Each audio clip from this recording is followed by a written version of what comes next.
మంత్రంతో పిలిచినప్పుడు ఇప్పటికీ దేవతలు వచ్చి హవిస్సు స్వీకరిస్తారు. ఇప్పటికీ అలా ఉపాసన చేసినటువంటి మహాపురుషుల ఇళ్లల్లో దేవతలు తిరిగినటువంటి సందర్భాలు ఎన్నో దృష్టాంతములు ఉన్నాయి. నేను తరచుగా మనవి చేస్తుంటాను. తాడేపల్లి రాఘవనారాయణ శాస్త్రి గారని గొప్ప శ్రీ విద్యోపాసకులు, మహానుభావుల్ని చందోలు శాస్త్రి గారు అంటారు.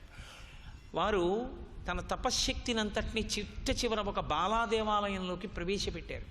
నేను ఆ బాలాదేవాలయం దర్శనం చేయడానికి వెళ్ళాను, తణుకులో ఉపన్యాసాలు చెప్పి.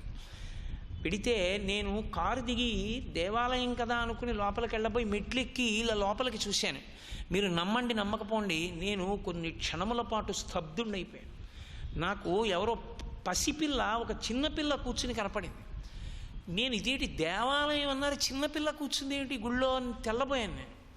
ఆ తర్వాత 4 అడుగులేసి స్పష్టంగా నేను చూస్తే అది మూర్తి, బాలాస్వరూపం.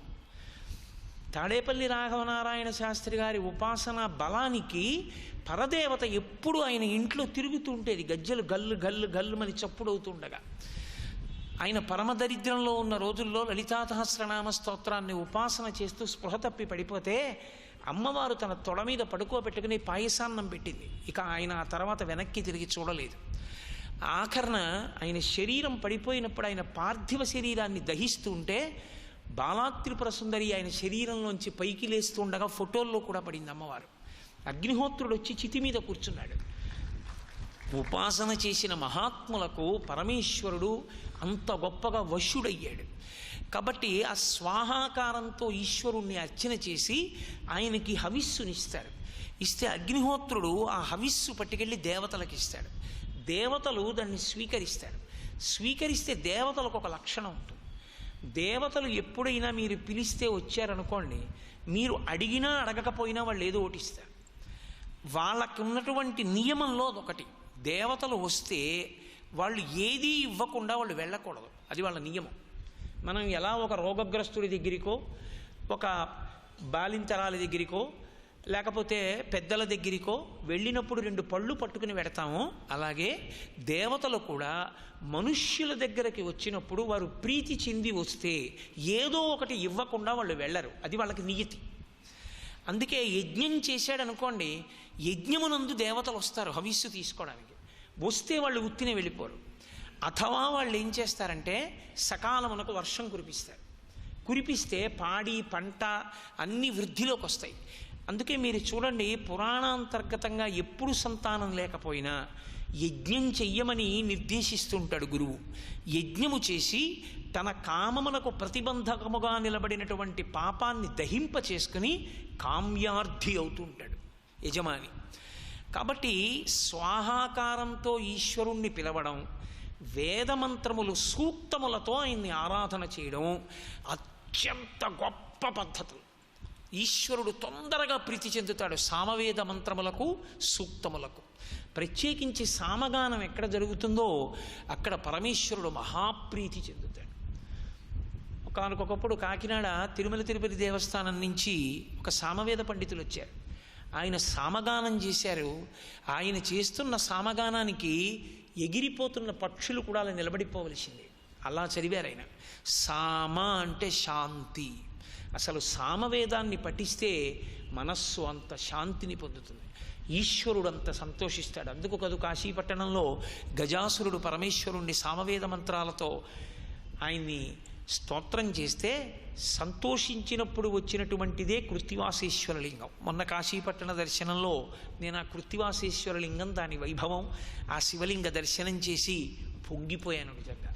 కాబట్టి సామవేదము అంత గొప్పది, సూక్తము అంత గొప్పది. సూక్తము అంటే సూక్తము, బాగుగా చెప్పబడినది. ఇక ఆ దేవతా స్వరూపం గురించి నువ్వు అంత బాగా చెప్పడం కుదరదు. అందుకే మనకన్నీ సూక్త స్వరూపాలుగా ఉంటాయి. పురుష సూక్తము, స్త్రీ సూక్తము, మన్యు సూక్తము, భూసూక్తము, నీళా సూక్తము, సూక్తము, దుర్గా సూక్తము. సూక్తము అంటే బాగుగా చెప్పబడినది. ఈ సూక్తములతో వేదమంత్రములతో స్వరం తప్పకుండా మీరు భగవంతుణ్ణి దేవతాస్వరూపాల్ని కానీ స్తోత్రం చెయ్యగలిగితే ఆ శబ్ద ప్రకంపనలకి ఈశ్వరుడు ఆ స్వరానికి వశుడవుతాడు.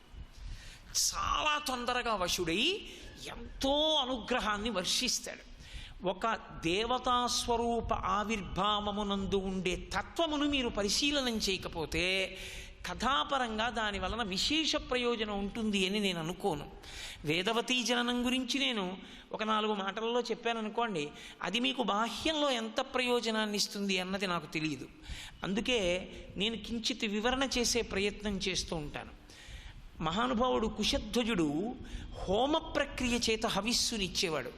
యజ్ఞము, యాగము, హోమము, బలి ఇవన్నీ కించిత్ తేడాతో ఉండే మాటలు. యజ్ఞమునందు హోమము అంతర్భాగము, యజ్ఞవేది అని కడతారు. అసలు యజ్ఞవేదికి నమస్కారం చేయడం, యజ్ఞశాలకి ప్రదక్షిణం చేయడం చాలు, అంత గొప్పగా ఉంటుంది యజ్ఞశాల. లోకంలో అత్యంత పవిత్రములైన ప్రదేశములు 3. 1 యజ్ఞశాల, 2 గోష్ఠము, గోవుల్ని కట్టేసే ప్రదేశం, 3 ఎప్పుడూ భగవత్ సంబంధమైన మాటలు మాట్లాడేటటువంటి నోరున్న వ్యక్తి. ఈ 3 పవిత్రం. ఎప్పుడూ భగవంతుడి గురించి చెప్పేటటువంటి నోరున్నవాడు ఒక ఇంట్లో తిరిగాడనుకోండి, ఒక 4 రోజులు 5 రోజులు, ఆయన శరీరంలో ఉండేటటువంటి తపో ప్రకంపనలు ఆ ఇంట్లో అంతా ప్రవేశించి కోరిక తీరడానికి ప్రతిబంధకంగా ఉన్నవి తరువుకొస్తున్న ప్రమాదమును నివారిస్తాయి. అందుకే మహాత్ములు వచ్చి ఒక ఇంట బస చెయ్యడము అంటే పరమేశ్వరానుగ్రహము ఉంటే తప్ప వారు గడప దాటి నీ ఇంటికి రారు అని శాస్త్రం. భాగవతంలోనే అంటారు, ఊరకరారు మహాత్ములు వారథముల ఇండ్ల కడకు వచ్చుటెలెల్లన్ కారణము మంగళములకు, మీరొచ్చుట శుభము మాకు నిజము మహాత్మ. ఎంత కరడు కట్టిన పాపం అడ్డురానివ్వండి, ఒక్కదానికి ఈశ్వరుడు పొంగిపోతాడు.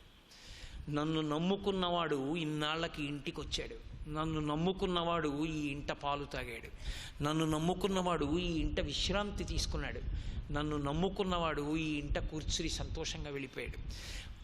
పరమేశ్వరుడు విశేష ప్రీతి చెంది నన్ను నమ్ముకున్న వాడికి ఆశ్రయం ఇవ్వడానికి నీ ఇల్లు ఇన్నాళ్ళకి పనికొచ్చింది కాబట్టి నిన్ను అనుగ్రహిస్తున్నానని వరం ఇస్తాడు.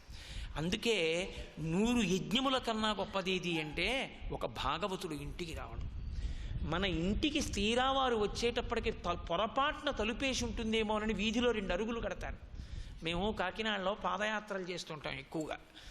దక్షారామాది క్షేత్రములకు నడిచి వెడుతుంటాం కొన్ని 100 మంది భగవన్నామని చెప్తూ. మేము వెడుతున్నప్పుడు నాకు ధర్మశాస్త్రం ఎందుకు ఇలా చెప్పింది అన్నది అవగతం అవుతూ ఉంటుంది.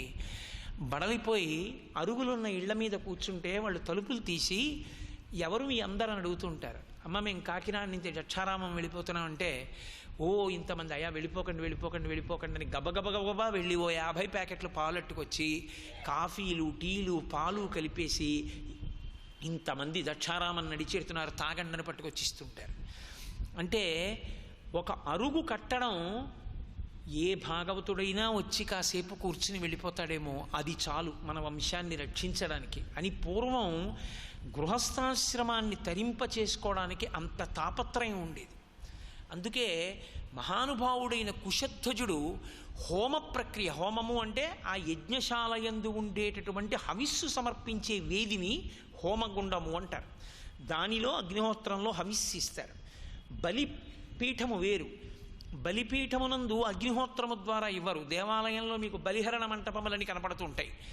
మేళతాళాలతో తీసుకెళ్ళి కొద్దిగా అన్నాన్ని అక్కడ ఉంచుతారు. అవి సమస్త భూతములు తింటాయి. కాకుల దగ్గర నుంచి చీమల వరకు అన్నీ తింటాయి. చిట్ట చివరికి ఈ పక్షి దేవాలయంలోకి ఇలా వస్తున్న కారణానికి ఈశ్వర తేజస్సు క్షయం అవుతుంది. ఇలా క్షయమైపోతే ఈశ్వర తేజస్సు క్షయమైందని మహాత్ములు గమనించి మళ్ళీ కుంభాభిషేకం చేస్తారు దేవాలయానికి. అయినా బలిహరణం మాత్రం నడుస్తుంది దేవాలయానికి. తిన్నగా చీమలు అవి అన్నీ తినడానికి పెడితే బలి అంటారు తప్ప ఇంకొక దాన్ని బలి అనరు. అన్నం పెట్టి అవి తినడానికి ఏర్పాటు చేస్తే బలి. అగ్నిహోత్రంలో సమర్పిస్తే హవిస్సు, హోమం. మహానుభావుడు అంత గొప్ప హోమ ప్రక్రియ చేశాడు కుశధ్వజుడు. ఈశ్వరుడు ఎంత ప్రీతి చెందుతాడు. ఆయన ఏ కోరికతో చేస్తున్నాడు? ఆయనకేమి కోరిక లేదు.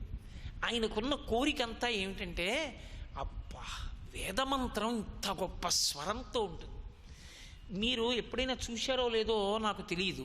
నేను అలా అన్నానని నేను మిమ్మల్ని కించపరచడం నా ఉద్దేశ్యం కాదు. వేదపాఠం చెప్పడం జీవితంలో అదే పనిగా అలవాటైపోయిన మహాపురుషులకు మీరు ఎప్పుడైనా చూడండి, వారు మాట్లాడుతున్నప్పుడు ఎలా ఉంటుందంటే వేదమంత్రం చెప్తున్నట్లుంటుంది.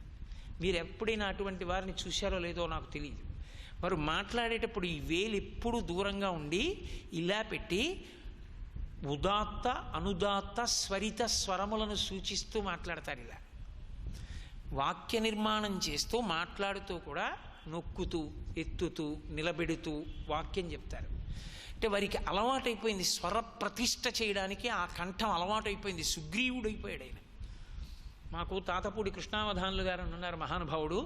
ఏమి గాయత్రి మహామంత్ర జపం చేస్తారో, దోషుడు మందులు వేసుకుంటారు రోజుకి. 80 సంవత్సరముల వయస్సులో లైట్లన్నీ ఆర్పి గదిలో నిలబడితే ఆయన ముఖం సూర్యమండలంలో ప్రకాశిస్తుంటుంది. అంతటి ఉపాసనా బలం. ఆయన ఇప్పటికీ మాట్లాడుతున్నప్పుడు కూడా, ఇంకొకరితో మాట్లాడేటప్పుడు కూడా చెయ్యి ఇలా పెట్టి ఇలా నొక్కి ఇలా ఎత్తి అలా మాట్లాడుతుంటారు. ఆయనకి బ్రీఫ్ కేసుతో పట్టుకుంటూ ఈ డబ్బు ఇచ్చాడు ఒక ఆయన. అయ్యా ఈ డబ్బు ఇచ్చుకోండి అన్నాడు. ఆయన పెట్టి తెరిచి చూసన్నారు, ఎందుకు ఇది అన్నారు. అంటే ఎందుకు ఏమిటి, ఉంచుకోండి అనుభవించండి అన్నాడు. ఆయన అన్నారు, నేను తొందరగా చచ్చిపోతాను రా ఇది ఉంటే అన్నారు. అదేమిటండి అన్నాడు ఆయన. ఇది తీసుకెళ్ళి ఇంట్లో పెడితే వీడు పోతే ఈ డబ్బు వస్తుందంటారా. నా జీవితంలో నేను పొందవలసిందంటూ కోరుకునేది ఏమిటో తెలుసా అని ఓ శిష్యుణ్ణి పిలిచారు. పిలిచి, రేయ్ రుద్రం చెప్పు. నమస్తే అస్తు భగవన్ విశ్వేశ్వరాయ మహాదేవాయ త్రయంబకాయ త్రిపురాం తకాయ త్రికాగ్నికాలాయ ఏది చెప్పు. అతను చక్కగా స్వరంతో మంత్రం చెప్పాడు. చాలురా, ఇలాంటి వాడిని ఒక్కడిని తయారు చేయగలిగితే నీ చచ్చిపోయాక కూడా కృష్ణావధానులు గారి శిష్యుడు అంటారు. కాబట్టి చాలు, తప్ప నాకెందుకురా ఈ డబ్బు తీసుకుపోయేది, నా గుడికి ఇచ్చేయన్నారు. స్వర ప్రతిష్ఠ చేస్తారు. అది ఎందుకని అంటే ఇంకా వారికి జీవితంలో సంతోషం అన్నమాట. ఇప్పుడు ఆయనకి ఆ దమ్ము లేదు. దమ్ము అన్నమాట మీరు సరిగా అర్థం చేసుకోవాలి. ఊపిరిని పట్టగలగాలి, లోపల నిలబెట్టగలగాలి దీర్ఘవాక్య నిర్మాణం చేసేటప్పుడు, స్వరం చెప్పేటప్పుడు. అది క్షీణించిపోతుంది, శరీరం జర్జరీభూతమైతే. అప్పుడు వారు అంతంత దీర్ఘమైన మంత్రాన్ని స్వరంతో చెప్పలేక అనురక్తి పోదు. శిష్యులు చదువుతుంటే ఇలా అంటుంటారు, అది ఏదో సంగీత దర్శకులు చెయ్యెత్తుతున్నట్లుగా ఉంటుంది. కానీ దానికి దీనికి అస్థిమశకాంతర భేదం అనుకోండి. అది వాళ్ళ స్వరాన్ని చెప్తూ ఉంటారు. ఎంత సంతోషమో ఆ స్వరం. స్వరం అంటే ప్రాణప్రతిష్ఠ వాళ్ళకి. స్వరం తప్పితే వాళ్ళు ఒప్పుకోరు. ఆ స్వరం చేతనే వేదం నిలబడుతుంది. గురుముఖత స్వరంతో నేర్చుకుంటారు కాబట్టి, చెవి ప్రధానం కాబట్టి అది శృతి వేదం. వేదమునందు అంత అనురక్తి పొందిన కుశధ్వజునకు వేదమే కుమార్తెగా జన్మించింది అన్నారు. సనాతన ధర్మంలో చిత్రం ఎక్కడొచ్చిందంటే శబ్ద బ్రహ్మమయీ చరాచరమయీ జ్యోతిర్మయీ వాంగ్మయీ అని పరదేవతకి పేరు. శబ్దస్వరూపము ఆవిడే. అందుకే ఆ నుంచి క్షా వరకు ఆవిడే. ఆ దీక్షాంత సమస్త వర్ణనికరీ శంభు ప్రియేశాంకరీ అని అన్నపూర్ణ స్తోత్రంలో అమ్మవారిని అకారం నుంచి క్షకారం వరకు ఉన్న వర్ణమాలా స్వరూపంగా ఆవిష్కరిస్తారు శంకర భగవత్పాదులు. అటువంటి శబ్ద ఉపాసన చేత ప్రీతి చెందినటువంటి వేదము ఆమెయే ఒక ఆడపిల్ల రూపాన్ని ధరించి పక్కన ఉన్న దర్భల మీద పడుకుని ఆమె శబ్దం చేస్తూ గోచరించింది. ఇది పిల్ల ఎవరో ఏదో పాడుతున్నట్టో ఏదో చదువుతున్నట్టో అనిపిస్తోంది ఏమిటి అని ఆయన తల తిప్పి చూశాడు. ఇలాగా దర్భల మీద ఉంది. దర్భ కర్మకి సూచన, దర్భ పరిత్యాగము జ్ఞానమునకు సూచన. దర్భ చేతిలో ఎంతకాలం పట్టుకున్నాడో అంతకాలం కర్మిష్ఠి. ఇక దర్భ విడిచిపెట్టేశాడు అంటే జ్ఞాని అయిపోయాడు అని గుర్తు. అంటే ఇక కర్మతో ముడిపడేవాడు కాడు. నా కర్మణా న ప్రజయా ధనీన త్యాగే నైకే అమృతత్వమానసు అన్న స్థాయిని పొందాడు అని గుర్తు. అందుకే కుశ చేతిలో దర్భ పట్టుకుంటే కర్మిష్ఠి. శుక ఆ కుశ విడిచిపెట్టేస్తే ఇక శుక జ్ఞాని. అప్పుడే భాగవతం చెప్పడానికి అధికారం వచ్చింది. కాబట్టి మహానుభావుడైనటువంటి వాడు ఆ కుశధ్వజుడు కుశ పరుపు అంటే దర్భల యొక్క పరుపు మీద పడుకుని ఆడుకుంటున్నటువంటి పిల్లని చూశాడు. ఆయనకు అవగతమైంది, ఓ వేదము రాశీభూతమైంది. నాయందు వేదము ప్రీతి చెందింది, వేదమునందు నేను పొందిన అనురక్తి వేదము నాయందు ప్రీతి చెందడానికి కారణమైంది. ఈమె ఎవరో కాదు, సాకార వేదము, కాబట్టి ఈమెకి వేదవతి అని పేరుంచుతున్నాను అన్నాడు. ఆ పిల్ల దినదిన ప్రవర్ధమానమైంది. వేదము దేన్ని చెందుతుంది? వేదము పరమేశ్వరుణ్ణి మాత్రమే చెందుతుంది. ఎందుచేత అంటే అసలు యథార్థంగా మాట్లాడాలి అంటే వేదమే ఈశ్వరుడు, వేదము ఈశ్వరుడు అని రెండు మాటలు లేవు. ఎందుచేతనంటే కోటేశ్వరరావు గారు ముందు పుట్టాడా, కోటేశ్వరరావు గారి ఊపిరి ముందు పుట్టిందా, కోటేశ్వరరావు గారు వెళ్ళిపోయింది నిజమా, కోటేశ్వరరావు గారి ఊపిరి ఆగిపోయింది ముందా అని అడిగారు అనుకోండి, కోటేశ్వరరావు ఊపిరి రెండు కాదు. నేను ఎప్పుడు ఊపిరి తీశానో అప్పుడు భవతి నేనున్నాను, ఎప్పుడు నా ఊపిరి ఆగిపోయిందో అప్పుడు నేను వెళ్ళిపోయానని గుర్తు కదా. నేను నా ఊపిరి అవిభాజ్యము, కలిసే ఉంటాయి. వేదము ఈశ్వరుని యొక్క ఊపిరైతే ఈశ్వరుడు వేదము రెండు కాదు, ఈశ్వరుడు వేదము ఒక్కటే. అందుకే అపౌరుషేయము వేదము, ఒకరి చేత చెప్పబడినది కాదు, అది ఈశ్వర స్వరూపము. ఈశ్వరుడు ఎంతటి సనాతనుడో వేదమంతటి సనాతనము. ఇప్పుడు వేదమును స్త్రీగా చెప్పారనుకోండి, స్త్రీవాచకంగా వేదవతిగా, ఆమె ఎవరికి చెందుతుంది?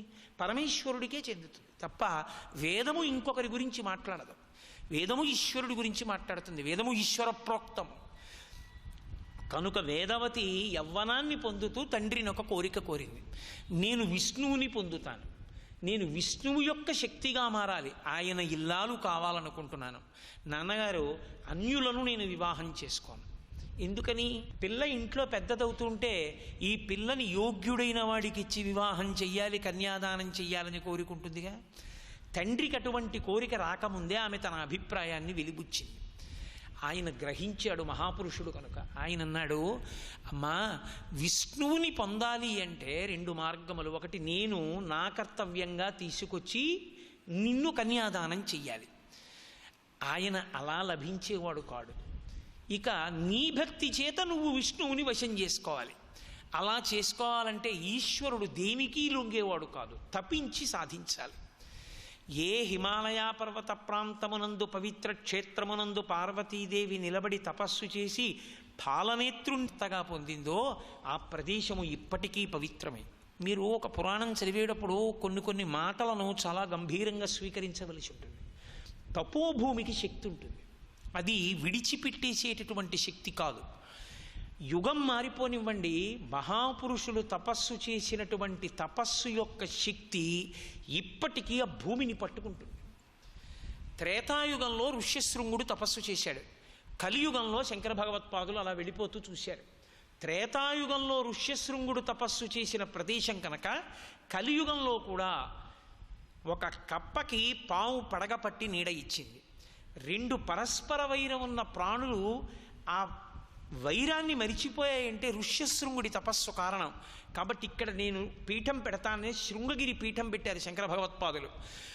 ఏ మహాత్ముడైనా కూర్చుని తపస్సు చేసినటువంటి భూమి ఏది ఉంటుందో అది సుసంపన్నమైపోతుంది. ఆయన తపశ్శక్తి అది ఆ ప్రదేశం అంతటా కూడా విస్తరించి ఉంటుంది. ఆరా అంటారు. ఆయన తపశ్శక్తి ఆయనతోటే వెడుతుంటుంది. శ్రీరామాయణంలో అయోధ్యకాండలో అనసూయం అంటుంది, భర్త అంటే ఎవరో తెలుసా? సిద్ధించిన తపస్సు వంటి వాడు అంటుంది. తపస్సు అంటే ఎప్పుడూ పరమేశ్వరుడి గురించి ఆలోచించే వ్యక్తి యందు తేజస్సు నిండి ఉంటుంది, ఈశ్వర తేజస్సు.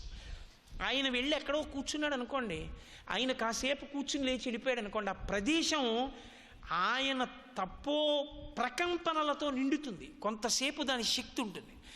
ఆయన చాలా గొప్ప తపస్సు అనుకోండి, ఆయన వచ్చి ఒక గంట కూర్చుని వెళ్ళిపోయాడు అనుకోండి, ఒక గంట ఆయన కూర్చుని ఆ ఇంట వెళ్ళిపోయిన కారణం చేత ఆ ఇంట మహాత్ముడు జన్మిస్తాడు. నాగభూషణరావు గారిని పరమాచార్య స్వామి వారు వెళ్ళిపోతూ వాళ్ళ ఇంటి ముందుకు వచ్చి ఇంటి ముందు ఉన్నటువంటి ఆవు మీద చెయ్యి వేసి ఇలా నిమిరి వెళ్ళిపోయారు.